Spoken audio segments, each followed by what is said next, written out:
nahitabo karon, murag ang mga pastor pa'y gusto magbiya mo. Murag ningon ang panunihon, buang-buang, ang tao, ikasakit niyang biyaan niyang dautang binuhatan.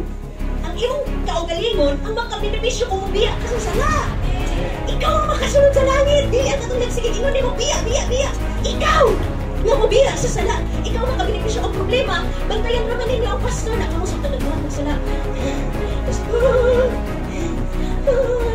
Usap-usap pa na ninyo ang maghilak-hilak man sa church, mag-behave man sa church, pero pag makagawas na, kung naman ka nang mataon ang katong dating ikaw, kung katong dating sungay, na ana din bangkil.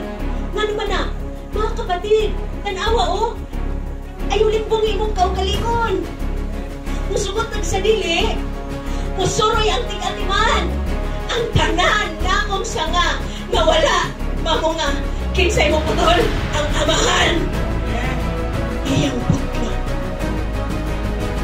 God is the God of harvest.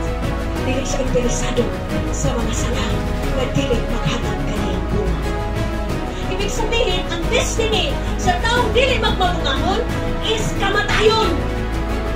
This is very serious. Mag-question ang pamuhat ni God. Naka-expectitang naman, pero mautragigyan kong batasan. Naka-expectitang, pero may unang na backslide. Nagpatungka na mo, anak.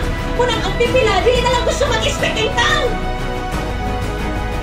Ang mali na ito, mga kaigsunan, ang atong i-question, ang gahom sa Diyos. Dili na ito i-question yung desisyon na musunod sa bunga nga ipangayo ni God. May kaning dili maka-expectitang. Nagbilin pangit. Usa! Okay, gina-question ang gahom ni God. Walay problema ang gahom ni God. Kaya nga naman, si Jesus kay matuod. Faithful! Sa kanang mga time nga ipangayo ni mo, ihatag niya ang problema pag siya na mangayo ni mo, di mo kayang ihatag sa Diyos.